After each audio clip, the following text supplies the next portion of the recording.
The title of the story is Gloria. Richard should have said lucky. He had intended to say lucky. This was a toast, after all, not a benediction. His family had dispensed with saying grace before Thanksgiving dinner long ago. No one among them was religious anymore. He and Ellie, his wife, had happily drifted away from Sunday obligations as soon as their 3 children outgrew whatever benefits the various local churches once offered. Nursery school at Hamilton United Methodist, aftercare at St. Monica's, Third Presbyterian's youth group. They had even comfortably slipped out from under the hypocrisy of showing up on Christmas and Easter.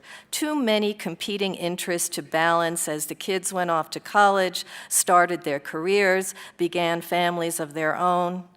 So much happy busyness on those holidays, presents, egg hunts, an elaborate brunch in some beautiful place, that they were able to abandon the solemn hour at the beginning of it all without regret, without much conversation. They were a happy family. His children and their children were thriving. Their home was beautiful. 6 bedrooms on a sylvan 1.5 acres just inside the Beltway, a house that filled him with astonished pride each time he pulled into his own circular drive, a house that was, at the moment, made more beautiful still by the Thanksgiving table with its fruits and flowers and pale linen, the good silverware, Ellie's grandmother's, and the Waterford crystal bought on their honeymoon 40 years ago and winking like starlight. And before him, as he stood to make his toast, the beloved faces of his 3 grown children, 2 attorneys and a university professor, his 4 handsome, healthy grandchildren, a jovial son-in-law who made plenty of money, a daughter-in-law who was both a terrific mother and a terrific pediatrician, and this year, new to them, lovely Gloria, their younger son's fiancée. Ryan had met her only last August. They would be married after Christmas. She, too, was an attorney. She was a few years older than their son, 36 to his 31, but that was no matter. Gloria was stunning, poised and funny and smart. She owned both a condo downtown and a country house in Vermont. And it was perhaps her pretty face and her warm smile, her shoulder comfortably touching Ryan's as they all looked up to Richard when he rose to give the Thanksgiving toast. And these people are never announced as angels. What are angels? Is this a philosophical or theological question? Both. And for me, I think I look for those characters to appear when I'm composing, or certainly in composing Marie's life, because I think they must be there.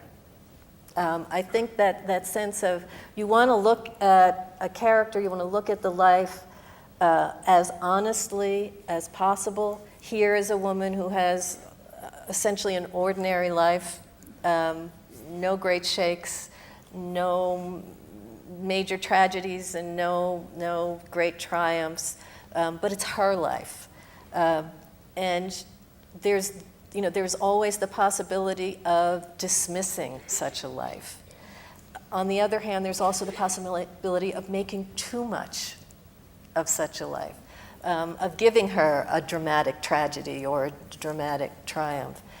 And so I find myself looking for those, if we look authentically at what our time on earth is, bookended by these 2 darknesses, as Marie describes it, the darkness before the first light, which is birth, and then the darkness after the end of life.